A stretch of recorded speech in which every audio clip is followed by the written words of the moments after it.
नमस्कार, आप देख रहे हैं A1 टीवी का खास कार्यक्रम खास मुलाकात। और आज हम आपकी मुलाकात कराने जा रहे हैं एक ऐसी शख्सियत से जिन्होंने व्यापारिक जगत से अपने करियर की शुरुआत की और आज सूबे के शिक्षा मंत्री हैं। जी हां, हम बात कर रहे हैं प्रदेश के शिक्षा मंत्री मदन दिलावर जी की। सर, आपका बहुत बहुत स्वागत है A1 टीवी के स्टूडियो में। नमस्कार साहब, धन्यवाद। सर, जिस प्रकार से व्यापारिक जगत में आपने कदम रखा, पहला कदम आपका सुना है कि साड़ियों का कारोबार आप करते थे और उसके बाद आज प्रदेश की शिक्षा विभाग की बागडोर आपके हाथ में है, शिक्षा मंत्री के तौर पर आप हैं। राजनीतिक करियर की शुरुआत कहां से हुई, राजनीति में आने की, व्यापारी से राजनीति? देखो, ये मैं कोई साड़ियों का बड़ा व्यापारी नहीं था जी।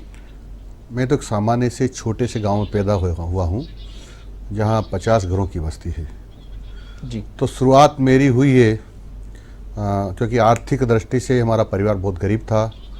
माताजी और पिताजी मजदूरी करते थे तो उनकी छोटी मोटी सहायता हो जाए। पहले तो जो गोबर इकट्ठा करके कंडे बनाकर बेचा करते थे जी।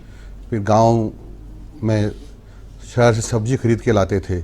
फिर छोटी मोटी बड़ी खेती थी, वहाँ की सब्जी होती थी, उसको गांव में सिर पर रख कर के टोकरा और गांव में बेचने जाया करते थे जी। फिर 12 शहर से तरबूज लाना, केले लाना, ऐसे करके बेचा करते थे। थोड़े बड़े हुए तो हम मजदूरी करते थे पढ़ाई के बाद या गर्मी की छुट्टियों में 100 रुपये रोज़े मजदूरी करने जाया करते थे। फिर थोड़ा बहुत पैसा हो गया तो हम बाहर पढ़ने चले गए। वहाँ पढ़ कर के आए तो नौकरी ढूंढ रहे थे, नौकरी यहाँ तक नहीं मिली, क्या काम करें जी। तो हमने फिर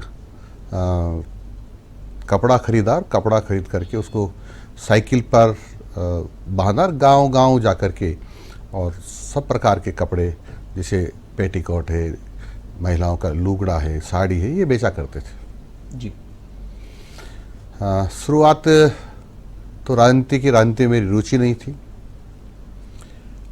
पर संयोग ये हुआ कि ये करते करते जब नौकरी नहीं लगी तो हम शहर में आए, कोटा शहर में आए और निश्चित किया कि जो पढ़ाई की है उसका लाभ मिलना चाहिए।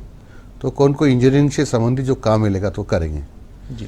थर्मल पावर प्रोजेक्ट कोटा में है, उसकी एक प्राइवेट कंपनी थी वहाँ जो काम करती थी, उसका खालसा कंस्ट्रक्शन कंपनी। उसमें 450 रुपये महीने में मैंने काम किया जी। 2-3 साल बाद मुझे लगा कि ठीक नहीं है तो मैंने वहाँ से काम छोड़ दिया जी। सिंगल फेस की आटा चक्की लगाकर हम अपना जो भी पैसा आता था उससे अपना परिवार चलाते थे। और धीरे धीरे, क्योंकि मैं राष्ट्रीय स्वयंसेवक संघ का सदस्य यानी स्वयंसेवक जी 13 वर्ष की उम्र से हूँ मतलब जी।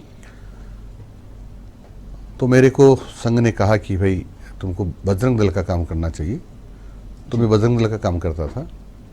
वहाँ करते करते ही हमारे जो बजरंग दल के और संघ के अधिकारी थे, उन्होंने पता नहीं क्यों सोचा, मेरे से कहा कि तुमको गांव में घूम कर आना चाहिए, तुम्हारे एरिया में घूम कर आना चाहिए।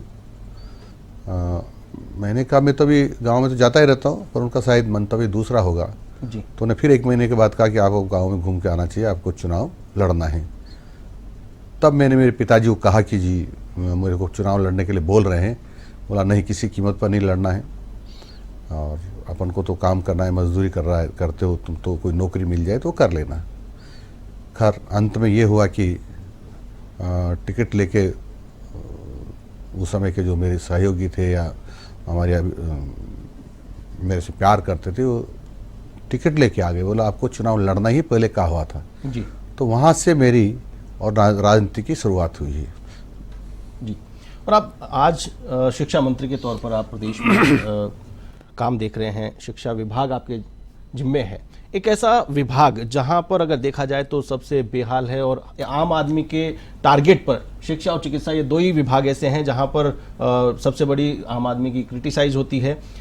विद्यालय ऐसे हैं जहां पर अगर देखें इंफ्रास्ट्रक्चर, कहीं पर भवन नहीं है, भवन है तो वहां पर व्यवस्थाएं नहीं है, पेड़ के नीचे बच्चे बैठकर पढ़ रहे हैं। तो कैसे इस तंत्र को सुधारा जाएगा, इंफ्रास्ट्रक्चर को कैसे मजबूत किया जाएगा, इस व्यवस्था को कैसे आप अपने टेन्योर में सुधारने वाले हैं? देखो, आप सच कह रहे हैं कि यहाँ कुछ विद्यालयों का भवन नहीं है, कुछ जीर्ण शीर्ण है। कांग्रेस ने वर्षों तक भवन नहीं बनाए और बनाए तो क्वालिटी बहुत हल्की रही, इस कारण से जीर्ण शीर्ण हो गए।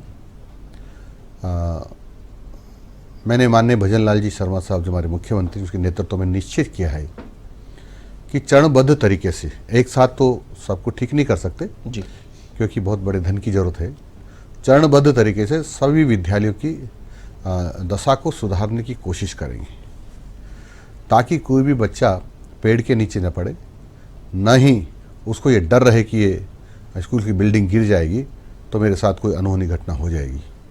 हम चरणबद्ध तरीके से सबको ठीक करने का प्रयास करेंगे। जी। इसके साथ ही बात करें, दिल्ली की स्कूलों को मॉडल स्कूल माना जाता है। केजरीवाल चुनावी मुद्दा इसी का बनाते हैं कि मैंने शिक्षा का ढांचा ठीक कर दिया है, सुधार कर दिया है। पूरे देश भर में बोले तारीफ हो रही है। तो राजस्थान में क्या दिल्ली को टक्कर देने वाली स्कूलें देखने को मिलेगी? हम किसी से कंपटीशन नहीं करेंगे, लेकिन मैं इतना कह सकता हूँ कि आप कुछ वर्षों के बाद देखेंगे या कुछ दिनों के बाद देखेंगे तो राजस्थान के विद्यालय आपको बहुत अच्छे मिलेंगे जी और शिक्षा का स्तर भी बहुत अच्छा होगा। जी।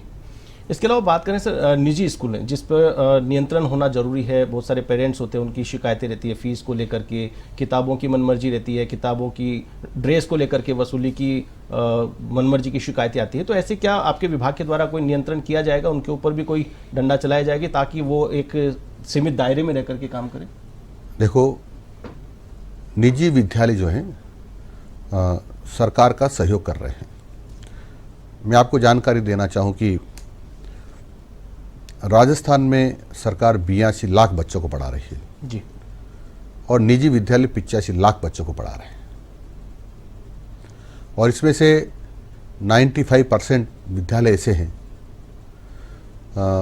जो उनके संचालकों को उनका परिवार जी, मुश्किल से चल पाता है, यानी वो सेवा कर रहे हैं। जी, हाँ, कुछ विद्यालय ऐसे हैं जो बड़े लोगों के हैं, बड़ी फीस लेते हैं। जी, उनसे ही मेरा आग्रह रहेगा को इतनी फीस लें जितनी एक व्यक्ति या विद्यार्थी अफोर्ड कर सके, परंतु ये कहना कि वो लूट रहे हैं, ये कर रहे हैं, क्योंकि कोई भी लूटने अपने घर नहीं जाता। हम चल कर के वहाँ पर पढ़ने के लिए जाते हैं। इसका मतलब हम आपसी समझ से और ऐसे सोच के जाते हैं कि वहाँ इतनी फीस लग रही है। फिर भी मेरा सब ऐसे बड़े विद्यालयों से भी आग्रह रहेगा पुनः कि आप सब इतनी फीस लें कि जो विद्यार्थी पढ़ने आता है उसका परिवार उसको वहन कर सके आसानी से। जी। इसके अलावा निजी स्कूलों की मान्यता को लेकर के जिस प्रकार से प्रमोट कर दिया गया स्कूलों को, राजस्थान में उच्च माध्यमिक स्कूलें बना दी गई, माध्यमिक थी, प्रमोट कर दिया गया स्कूलों को, लेकिन मान्यता देने की बात करें, निजी स्कूलें 1 किलोमीटर का क्राइटेरिया था, लेकिन कई बार देखा गया है कि सरकारी स्कूल के बगल में या आजू बाजू में प्राइवेट स्कूल खोल दी गई, नामांकन गिर रहा है, सरकार को स्ट्रगल करना पड़ रहा है, वहाँ पे स्टाफ है लेकिन बच्चे नहीं हैं। मैंने कहा ना कि उनसे कोई निजी स्कूलों से हमारा कंपटीशन नहीं है। कंपटीशन होगा तो इस बात से हमारा जी कि हम उससे अच्छी पढ़ाई दें, और हमारा प्रयास रहेगा कि हम संस्कार युक्त शिक्षा दें, क्योंकि जब तक शिक्षा में संस्कारों का समावेश नहीं होगा जी तब तक शिक्षा शिक्षा नहीं कहला सकती है। जी इसलिए हमारा प्रयास यही रहेगा कि शिक्षा में संस्कारों का समावेश हो। जी। प्रोमोटिव वाइस प्रिंसिपल के लिए उच्च न्यायालय ने काउंसलिंग प्रक्रिया पर स्थगन को संशोधित कर दिया है। सरकार क्या सोचती है इस बारे में, क्या कदम उठाने जा रही है? देखो, माननीय न्यायालय ने स्टे दिया हुआ था और उसको हटा दिया है स्टे को। जी। अब हम आचार संहिता हटते ही जो जिनको प्रमोशन हो गए थे प्राचार्य पद पर या उपाचार्य पद पर, उन सब लोगों को हम नियुक्ति देंगे, यानी उनके जिस पद पर उनका प्रमोशन हुआ है उस पद पर उनको पदस्थापित करेंगे। जी। इसके अलावा शिक्षा विभाग में बहुत सारे शिक्षक ऐसे हैं जो डेपुटेशन लेकर के विभिन्न कार्यालयों में जमे बैठे हैं, जिससे शिक्षण व्यवस्था प्रभावित हो रही है। स्कूलों में कहीं पर शिक्षकों की कमी है। ऐसे में क्या नीति आपके विभाग की ओर से बनाई जाएगी कि जिससे कि शिक्षण व्यवस्था है वो प्रॉपर चले? देखो, डेपुटेशन नहीं करने चाहिए थे। शिक्षा के अलावा हमारे क्या शिक्षा विभाग की कुछ ऐसी भी विंग है जहाँ डेपुटेशन की जरूरत होती है, पर शिक्षा विभाग के अलावा जहाँ अन्य स्थानों पर डेपुटेशन है उन सबको हमने रद्द कर दिया है। और फिर भी यदि किन्हीं अधिकारियों ने उनको रिलीव नहीं किया होगा जी, तो उन अधिकारियों को हम कारण बताओ नोटिस देंगे कि आखिर में आपने सरकार के आदेशों की पालना क्यों नहीं की है। जी। और आगे कोशिश करेंगे हम लोग कि प्रतिनियुक्ति नहीं करें। परंतु आपको जानकारी दे दूं, कुछ विद्यालय जैसे समाज कल्याण चलाता है, जी। कुछ टीएडी चलाता है, जी। तो ऐसे जगह पर हमको डेपुटेशन में भेजना पड़ता है। बीच में कई बार 5 सालों में 2-3 बार चुनाव आ जाते हैं, कभी विधानसभा के पंचायत राज के आते हैं, कभी लोकसभा के आते हैं। तो ऐसे समय चुनाव में हम ड्यूटी लगानी पड़ती है, कुछ समय के लिए जाना पड़ता है। जी। लेकिन पिछले 5 सालों की बात करो, देखने में आया कि एक बार डेपुटेशन गया तो 5-5 साल तक वहीं बैठे हुए हैं। जी। हम आगे से जितने दिन के लिए डेपुटेशन पर भेजेंगे उतने दिन ही डेपुटेशन पर रहेगा, उसके अतिरिक्त रहेगा तो डेपुटेशन पर रहने वाले पे भी कार्रवाई करेंगे और जिसने रिलीव नहीं किया उसके खिलाफ भी कार्रवाई करेंगे। बिल्कुल। इसके अलावा पिछली सरकार का अगर कार्यकाल देखें तो उस कार्यकाल के दौरान अंग्रेजी माध्यम की स्कूलें खोली गई थी, महात्मा गांधी अंग्रेजी स्कूलें, और उनको लेकर के अब सरकार बदल गई। अब ये धारणा है कि ये स्कूलें बंद कर दी जाएंगी। कांग्रेस ने भी लगातार चुनावी भाषणों में भी इस बात का जिक्र किया है कि अब बीजेपी की सरकार ये स्कूलों पर ताला लगाने जा रही है या इनको बंद करने जा रही है। असमंजस की स्थिति बनी हुई है। पहले देखा जाता था कि अंग्रेजी स्कूलों में वेटिंग चल रही है, एक एक सीट के ऊपर 15-15, 20-20 लोग इंतजार कर रहे हैं, लेकिन अब वो ग्राफ नीचे आता जा रहा है। तो एक क्लैरिटी नहीं है लोगों के बीच में। अभिभावक भी असमंजस में है कि अंग्रेजी माध्यम की स्कूलें कंटिन्यू रहेगी या फिर इन्हें वापस हिंदी माध्यम बना दिया जाएगा। क्या कुछ इसमें क्लैरिफिकेशन? ये बिल्कुल असत्य है कि अंग्रेजी स्कूल खोले गए हैं। अंग्रेजी माध्यमिक स्कूल खोले नहीं गए, हिंदी विद्यालयों को अंग्रेजी में परिवर्तित किया गया है। जी।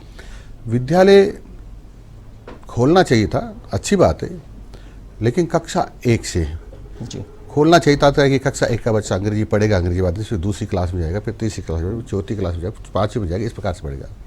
अब एकदम 11वीं क्लास वाले को कहा तो 12वीं में हिंदी अंग्रेजी मीडियम में पढ़ो, तो उसके सामने दिक्कत खड़ी हो रही है। एक सांगोद का एक मैं उदाहरण दूँ जी। तो वहाँ 850 लगभग बच्चियाँ पढ़ती थी। हिंदी विद्यालय तो एकदम अंग्रेजी कर दिया, 150 बच्चियाँ रह गई। कुछ बच्चों ने स्कूल छोड़ दिए, कुछ ने प्राइवेट का रास्ता आका है। जी। पर तो फिर भी हम इनको बंद नहीं कर रहे हैं, हम समीक्षा कर रहे हैं। जी। बंद नहीं करेंगे, किसी कीमत पर नहीं करेंगे इसको बंद। मैं कई बार कह चुका हूँ, लेकिन कांग्रेस लोगों को भड़काने की कोशिश कर रही है। जी। बिल्कुल। इसके अलावा अंग्रेजी माध्यम की जब स्कूलें कन्वर्ट की गई थी उस दौरान जो वहाँ का स्टाफ था वो अधिशेष स्टाफ रह गया। वहाँ पर संविदा कर्मियों को लगा दिया गया। संविदा कर्मी वहाँ पर अब रिन्यू भी हो गया, उनका टेन्योर 1 साल के लिए उन्हें रखा गया था, लेकिन उनका रिन्यू कर दिया गया है, उनको कंटिन्यू कर दिया गया है। और जो अधिशेष अध्यापक थे वो अभी भी एडजस्ट नहीं हुए हैं। वो कहीं या तो जिला शिक्षा अधिकारी कार्यालय में हैं या फिर और इधर उधर कहीं से वेतन कहाँ से उठ रहा है, काम कहाँ कर रहे हैं, ड्यूटी कहाँ दे रहे हैं। इन सबको हम सही करने की कोशिश करेंगे, सही करेंगे ही। ये जो आचार संहिता हटने के बाद जब माननीय मुख्यमंत्री जी कहेंगे कि स्थानांतरण करो, तब इस सबको हम ठीक करेंगे। जी। खास मुलाकात में चर्चा का दौर लगातार जारी रहेगा। शिक्षा मंत्री मदन दिलावर जी हमारे साथ मौजूद हैं, लेकिन यहां पर वक्त हो चला एक छोटे से ब्रेक का। देखते रहिए A1 टीवी। खास मुलाकात में आज हम चर्चा कर रहे हैं प्रदेश के शिक्षा मंत्री मदन दिलावर जी से। सर, बड़ा विभाग है, बड़ा महकमा है, लाखों कर्मचारी हैं, सबसे ज़्यादा कर्मचारी शिक्षा विभाग में हैं। शिकायतें भी जाहिर तौर पर बहुत सारी आती होंगी। कैसे इनसे निपटने की तैयारी है? कैसे स्मूथ हो पूरा विभाग जिससे कि कंप्लेंट्स कम हो और संतुष्टि अच्छी हो? क्योंकि शिक्षक ऐसे हैं कि अगर उन्होंने ठान लिया तो सरकारें तक भी बदल जाती है। कई बार शिक्षक नाराज हो जाते हैं तो सरकार से भी पंगा ले लेते हैं। तो ऐसे में क्या व्यवस्थाएं बनाने की प्लानिंग है? क्या कमियां आप अभी फिलहाल, क्योंकि आपने संभाला है विभाग, शिक्षा विभाग, तो क्या कमियां आप महसूस करते हैं जिन्हें दुरुस्त करने की आवश्यकता है? क्या प्लानिंग? स्टाफ पैटर्न करेंगे जी। और हम कोशिश करेंगे कि हमारे कारण से अध्यापकों को कम से कम परेशानी हो जी। और हमारे लिए छात्रों का हित सर्वोपरि है। जी। कैसे हम शिक्षा में अच्छी गुणवत्ता की शिक्षा दे सकते हैं, कैसे हम शिक्षा में संस्कारों का समावेश कर सकते हैं, ये कोशिश करेंगे। मैंने पहले भी कहा कि आप कुछ दिन बाद देखेंगे जी। कि राजस्थान शिक्षा के क्षेत्र में बहुत अच्छा प्रयास करेगा और आपको बहुत अच्छा दिखाई देगा कि औरों की अपेक्षा राजस्थान शिक्षा के क्षेत्र में अग्रणी है। बिल्कुल। इसके अलावा इतने बच्चे हैं, आज एक प्राइवेट स्कूल में बच्चों को संभाल पाना काफ़ी मुश्किल होता है, पूरा ध्यान रखना पड़ता है। आजकल तो हाईटेक हो गई स्कूलें, सीसीटीवी रखने लगे क्योंकि गार्जियंस भी काफ़ी आक्रोशित हो जाते हैं। तो ऐसे सरकारी स्कूल में बच्चे आपस में झगड़ लेते हैं या फिर शिक्षक पे आरोप आ जाता है, तो ऐसे में क्या कार्रवाई करेंगे? क्या एक पैटर्न चलाएंगे, क्या व्यवस्था करेंगे जिससे कि इस प्रकार की कंप्लेंट्स नहीं आए? देखो, मैंने पहले ही कहा कि संस्कारों का समावेश करेंगे। जब संस्कार होते हैं तो ये सब लड़ाई झगड़े वगैरह सारा अपने आप कम होते हैं। जी और उसके लिए शिक्षकों को भी अपने आप को बच्चों के सामने आदर्श के रूप में प्रस्तुत करना पड़ेगा। जी। माध्यमिक शिक्षा बोर्ड परीक्षा का परिणाम आया। 12वीं कक्षा में प्राची सोनी ने 500 में से 500 अंक प्राप्त किए। ऐसे में प्राची सोनी जैसे विद्यार्थी निकले, उनसे प्रेरणा ले, इस दिशा में क्या कोई प्लानिंग करने जा रहे हैं? देखो, मेरे जीवन की मेरे लिए पहली सदघटना है ये जी कि किसी छात्र ने, वो तो छात्रा है लेकिन किसी छात्र छात्रा ने 500 में से 500 अंक प्राप्त किए हैं। कुछ विषय में 100 में से 100 हो सकते हैं, लेकिन टोटल विषय में 100 में से 100 अंक होना मेरे लिए पहली बार मैंने देखा है, सुना है।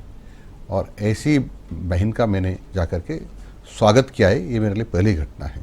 जी 2 हमारे छात्र छात्राएं ऐसी हैं जिन्होंने 499 अंक प्राप्त किए हैं 500 में से। ये भी बहुत बड़ी बात है। जी मैं ऐसी बहन का सम्मान करने के लिए खुद उनके घर गांव पहुंचा हूं। जी और मैंने ये कहा कि शिक्षा विभाग की तरफ से जो भी खर्चा होगा आपका कोचिंग करने का, जी वो शिक्षा विभाग वहन करेगा। जी। तृतीय श्रेणी शिक्षक हैं, 8 साल से ट्रांसफ़र का इंतजार कर रहे हैं। उनकी भी उम्मीद है कि आप शिक्षा मंत्री बने हैं तो उनको उनकी जो इच्छा है वो पूरी हो और उनका स्थानांतरण कर सके। तो क्या तृतीय श्रेणी शिक्षकों के ट्रांसफ़र को लेकर के पॉलिसी बना रहे हैं या फिर अब बैन खोल करके ट्रांसफ़र करने की प्लानिंग है? देखो, जो तृतीय श्रेणी के अध्यापक हैं उन सबको पता है कि जिले के बाहर उनके ट्रांसफ़र नहीं होते हैं।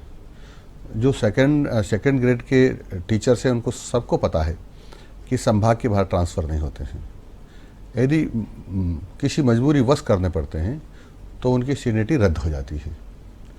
फिर भी मैं जानता हूं कि बहुत सारी परेशानियां उनके सामने, तो ये सारा विषय माननीय मुख्यमंत्री जी के सामने रखेंगे, मंत्रिमंडल के सामने रखेंगे और जैसा निर्णय होगा वैसा करेंगे। बिल्कुल।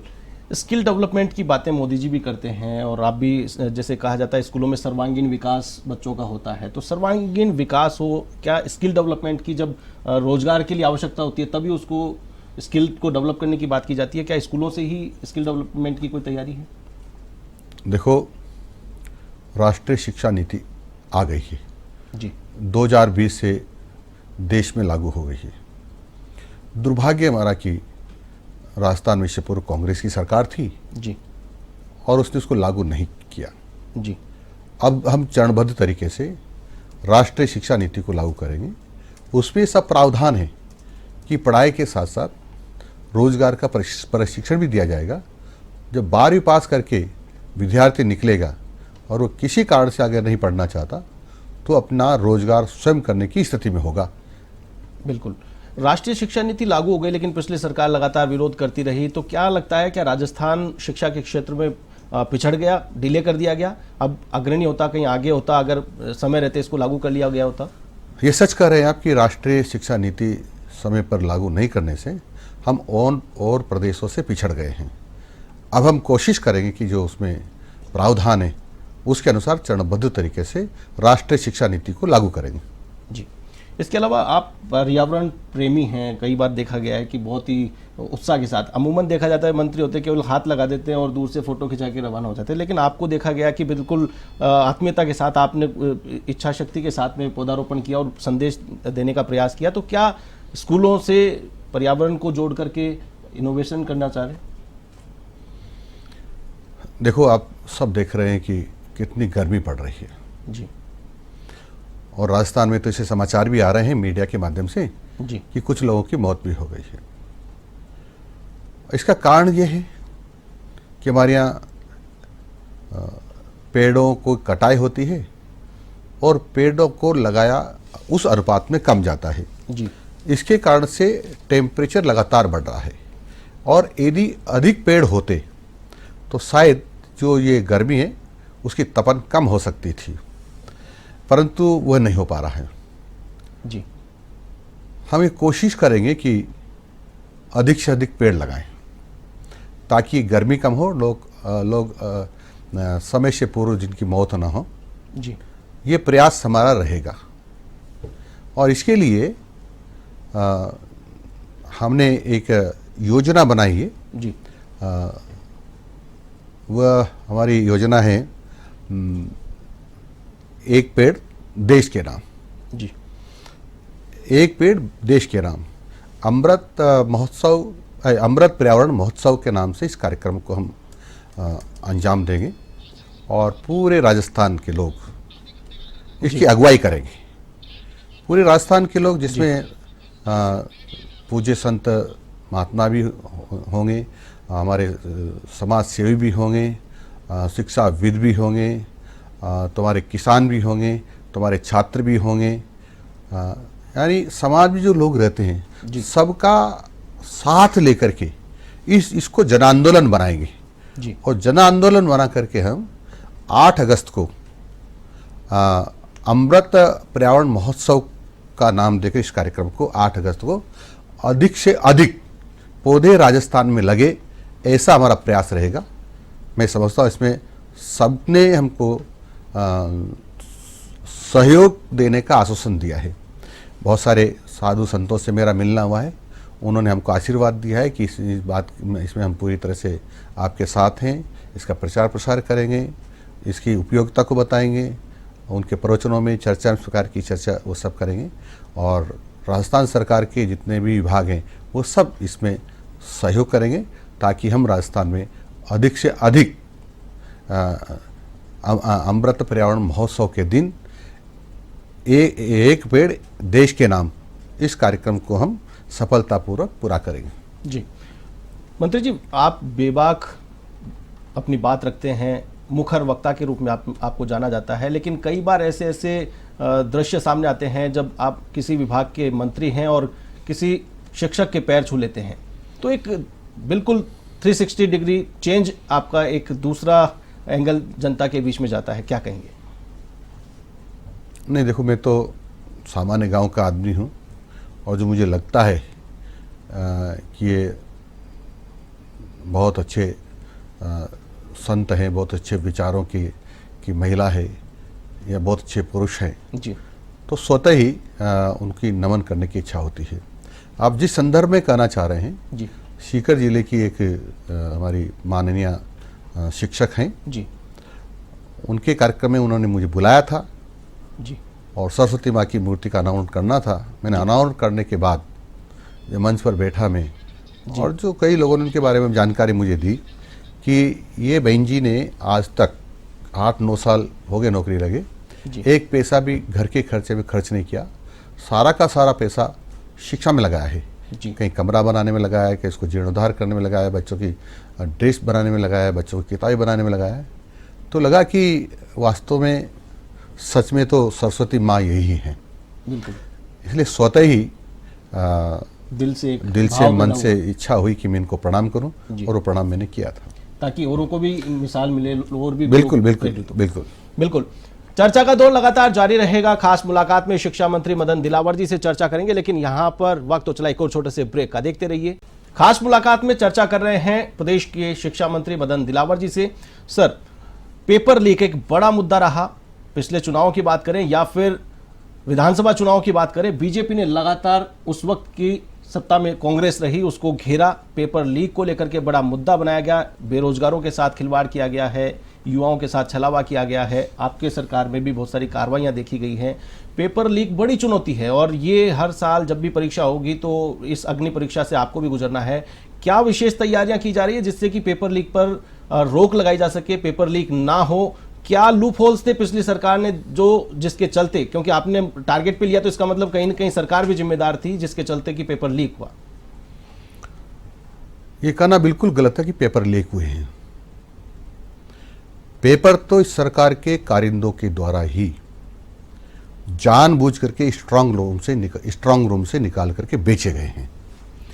क्योंकि आपको पता होगा राजीव गांधी स्टडी सर्कल जो है उसके कार्यकर्ताओं को पेपर की रखवाली दे दी स्ट्रांग रूम की, और उनको चाबी भी दे दी। और वो चाबी देने के कारण से वो लोग ताला खोल करके निकाल के ले जाते रहे। यानी उस तत्कालीन मुख्यमंत्री अशोक जी गहलोत साहब और तत्कालीन शिक्षा मंत्री गोविंद सिंह डोटासरा जी ने ये षड्यंत्र रचा जी। और मेरी जानकारी में जितना है उसमें करोड़ों रुपए इन्होंने खूब कमाए हैं, खूब लूटे हैं जी। इसलिए इनके कई पार्टी के कार्यकर्ता पकड़े गए हैं, कई तो जो जिन्होंने दर्जा दे रखा था मंत्री पद का वो भी पकड़े गए हैं और अभी और भी पकड़े जाएंगे। और मैं ये कहूँ तो अतिशयोक्ति नहीं होगी कि स्वयं अशोक जी गहलोत साहब और गोविंद सिंह जी डोटासरा साहब कब जेल चले जाएं। मुझे लगता है कि बहुत शीघ्र ही जेल जाने वाले हैं, क्योंकि जो जांच एजेंसियां हैं उनकी सुई अब इनकी तरफ घूम रही है। बिल्कुल। इसके अलावा पेपर लीक बड़ी चुनौती तो है ही, साथ में पैटर्न जो है, अभी रीट की परीक्षा लेना, भर्ती परीक्षा लागू करना, कई प्रदेशाध्यक्षों से हमारी बातचीत हुई कि पहले का जो पैटर्न था कि एवरेज लेकर के और एवरेज के आधार पर, मेरिट के आधार पे उनको नौकरी दी जाए, जिससे कि पेपर लीक से भी छुटकारा मिल जाएगा और जो बच्चा टॉप कर रहा है, कॉलेज में है, हायर सेकेंडरी में टॉप कर रहा है, वो व्यक्ति अगर कंपटीशन एग्जाम फाइट नहीं कर रहा, केवल एक परीक्षा फाइट नहीं कर पा रहा है तो वो रह जाता है। और जो नॉन क्वालिफाइड है वो अगर वहाँ पे फाइट कर लेता है, जैसे तुकड़मबाजी करके, डमी कैंडिडेट करके, कैसे भी एक परीक्षा से अगर वो निकल गया तो वो नौकरी पे चला जाता है। तो क्या इस संदर्भ में भी सोच रहे हैं आप? नहीं, अभी इस संदर्भ में हमने सोचा नहीं है, परंतु कोई इस प्रकार का प्रस्ताव आएगा तो उसको हम लीगली दिखाएंगे, लीगल से इसकी राय लेंगे, हमारा मंत्रिमंडल उस पर निर्णय करेगा, तब जाकर के उस पर विचार करेंगे। बिल्कुल। प्रदेश में सबसे बड़ी अगर बेरोजगारों की खपत अगर किसी डिपार्टमेंट में होती है तो वो है शिक्षा विभाग, और बेरोजगारों की बड़ी उम्मीद है, बीएड करके बहुत सारे लोग आज लाखों बेरोजगार हैं जिनकी टकटकी लगा करके निगाहें हैं कि उनकी नौकरी लगे। तो आपका डिपार्टमेंट आपके कार्यकाल में, भाजपा सरकार के कार्यकाल में, कितने युवाओं को शिक्षा विभाग में नौकरी देने की मंशा रखता है? क्योंकि देखो, शिक्षा विभाग का जो ये मामला है ये फाइनेंस से भी जुड़ा हुआ है और ये माननीय मुख्यमंत्री से भी जुड़ा हुआ है। जैसा माननीय मुख्यमंत्री जी निर्णय करेंगे उस हिसाब से हम शिक्षकों की भर्ती करेंगे और हमारा प्रयास रहेगा कि हम अधिकाधिक शिक्षकों की भर्ती करें। जी। इसके अलावा जो तबादला नीति है उसको लेकर के भी काफ़ी विरोधाभास देखे गए। तबादला नीति को लेकर के इंतजार किया जा रहा है, क्या तबादला नीति कब तक लागू हो जाएगी, क्या तैयारी है? अभी क्योंकि जब तबादला नीति का प्रारूप फाइनल हो जाएगा और उस पर निर्णय हो जाएगा फाइनल, और कब से लागू करना है ये माननीय मुख्यमंत्री स्वयं उस पर निर्णय करेंगे और जैसा माननीय मुख्यमंत्री जी का आदेश होगा उस हिसाब से करेंगे। बिल्कुल। अमूमन देखा जाता है सरकारें बदल जाती हैं तो योजनाओं के नाम बदल दिए जाते हैं और ढर्रा वो का वो रहता है, कोई विशेष चेंजेस नहीं देखे जाते हैं। तो क्या अब शिक्षा मंत्री के रूप में मदन दिलावर जी बैठे हैं, जो कि ज़मीन से जुड़े हुए हैं, ज़मीनी हकीकत को जानते हैं, गाँव से रूबरू हैं, गाँव के स्कूलों के हालात को जानते हैं, वहाँ के स्ट्रगल को जानते हैं, वहाँ की समस्याओं को जानते हैं। बहुत सारे स्कूलों में पानी की व्यवस्था नहीं है, कहीं बिजली की व्यवस्था नहीं है, डिजिटल की बात की जाती है।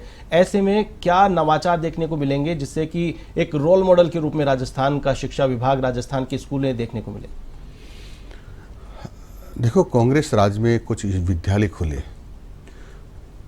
मुझे बहुत ही शर्म भी आ रही है और दुख भी हो रहा है कि इन कुछ विद्यालयों का नाम इस प्रकार से रखा गया। चमारों का मोहल्ला विद्यालय, हरिजनों का मोहल्ला विद्यालय का नाम। मैं समझता हूँ ये शब्द लिखना भी ऐसे समाज के लिए अपमानजनक है। और ऐसे जो नाम थे स्कूलों के, लगभग मेरी जानकारी में आया वो सब बदल दिए, और कोई बचे होंगे मेरी जानकारी में नहीं होगी तो उनके नाम भी बदल दूंगा। जी।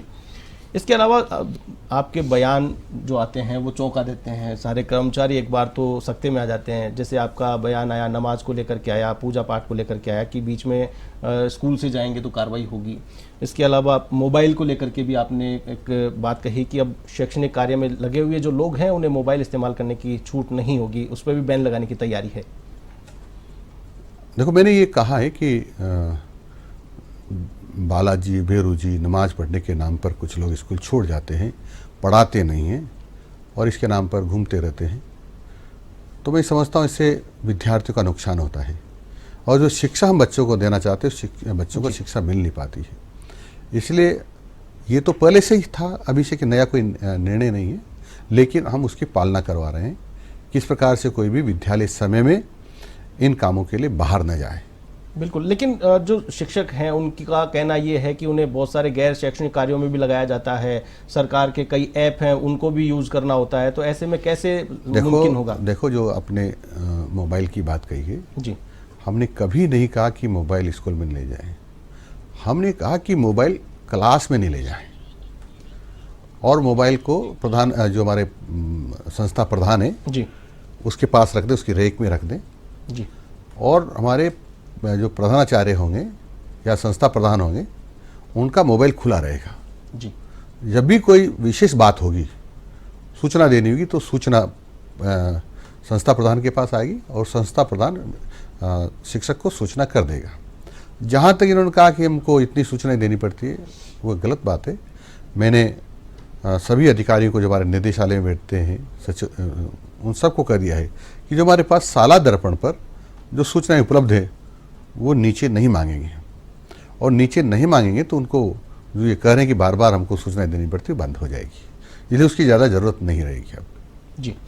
इसके अलावा कई जगह स्कूलों में देखा जाता है कि 8वीं तक की कक्षा का स्कूल है और वहाँ पर अगर स्टाफ की बात करें तो 2 मात्र शिक्षक हैं, वो 8वीं तक की क्लास को पढ़ाने के लिए हैं। कई जगह देखा जाता है कि क्लास तो 10 है लेकिन वहाँ पर 15 से ज़्यादा का स्टाफ है, वहाँ पर व्यवस्थाएं हैं, जो कैसे बैलेंस होंगी? क्या कब तक ये देखा जाए कि स्कूलों में समानीकरण जैसा काम आप कर पाएंगे? देखो, कांग्रेस के उस समय के मंत्री और कांग्रेस की सरकार ने छात्रों के हित को सर्वोपरि नहीं माना, अपने निजी स्वार्थों के लिए धन कमाने के लिए इस प्रकार की व्यवस्थाएं की। कई जगह मैंने देखा है कि यहाँ 10 बच्चे हैं, 13 टीचर हैं, कई 400 बच्चे हैं, वहाँ 2 अध्यापक हैं, 2 टीचर हैं। ये ठीक नहीं था, समानीकरण होना चाहिए। अब हम ये निश्चय किया हमने कि जितने % टीचर हैं हमारे पास, यानी अभी मैं बात करूँ तो 75% टीचर है, जितनी टीचर्स की आवश्यकता है उसका 75% है, तो 25% कम है। तो 25% टीचर हम सब जगह पर खाली रखेंगे, तब समान रूप से हम सबको शिक्षक दे पाएंगे। अब मैं बात करूं तो हज़ारों की संख्या में यहाँ जयपुर में डेपुटी सेंटर बैठे हुए थे, जिनका कोई काम नहीं टीचर्स का, केवल पैसे लेकर के बिठाए हुए थे, या अपने रिश्तेदारों को या कोई दूसरे लोगों को लाभ देने के लिए बिठाए हुए थे। मैंने ऐसे सभी शिक्षकों की प्रतिनियुक्ति को निरस्त कर दिया है, और यही नहीं पूरी राजस्थान में कर दिया है। अब कोई भी गैर शैक्षिक कार्यों के लिए प्रतिनियुक्ति पर नहीं रहेगा। जी। इसके अलावा बिरला ऑडिटोरियम में कार्यक्रम था, उस समय तत्कालीन मुख्यमंत्री अशोक गहलोत जी ने शिक्षकों के कार्यक्रम में सवाल कर लिया था कि क्या आपको ट्रांसफर के पैसे देने पड़ते हैं? काफी चर्चा हुई। ये शर्मनाक बात थी कि माननीय मुख्यमंत्री जी ने, तत्कालीन माननीय मुख्यमंत्री जी ने पूछा और शिक्षकों ने कहा, जवाब भी आ गया था वहाँ पे, कि हमको पैसा देना पड़ता है, धन देना पड़ता है शिक्षा मंत्री जी को हो, पर मैं आपको आश्वस्त करता हूं और राजस्थान की जनता को आश्वस्त करता हूं कि ऐसा अब आपको कहीं भी सुनने को नहीं मिलेगा। जी। चुनाव की आचार संहिता चल रही है, आचार संहिता 4 जून को खत्म हो जाएगी। शिक्षा मंत्री पूरे फुल फॉर्म में काम कर पाएंगे? कौन से ऐसे आदेश होंगे जो शुरुआती तौर पर देखने को मिलेंगे शिक्षा जगत में सुधारों के लिए, नवाचार के लिए, बेसिक जो ढांचा है उसे सुधारने के लिए? देखो, पहले से सारे कानून नियम बने हुए, दिशा निर्देश हैं, बस उसको लागू करवाने की ज़रूरत है। जी। उसको अक्षर से लागू करवाने की ज़रूरत है। हम कोशिशें करेंगे कि जो पहले से कानून नियम जो अच्छे बने हुए उनको पूरी तरह से अक्षर से लागू करवाएं, तो शिक्षा का ढांचा वैसे ही सुधर जाएगा। मन में बेईमानी नहीं होगी तो शिक्षा का ढांचा सुधरने में देर नहीं लगेगी। बिल्कुल। इसके अलावा आपके डिपार्टमेंट से अलग हटके मैं 2 सवाल आपसे करना चाहता हूं। मुख्यमंत्री रहे अशोक गहलोत जी, उन्होंने अभी बयान दिया है कि चिकित्सालयों में पंखे नहीं हैं, एसी नहीं है, गर्मी बढ़ी हुई है, पूरी तरीके से फेल हो चुकी है सरकार, व्यवस्थाओं को संभाल नहीं पा रहे हैं, क्या कहेंगे? माननीय अशोक जी गहलोत साहब कितना समझते मैं जानता नहीं। क्या वहाँ पंखे अभी कम हुए हैं? क्या एसी अभी गायब हुए हैं? या कूलर अभी गायब हुए हैं? ये सारा का सारा ढांचा तो गहलोत साहब आपने बिगाड़ा हुआ था। हॉस्पिटल्स में पंखे नहीं है तो कौन दोषी? आप ही तो दोषी थे ना।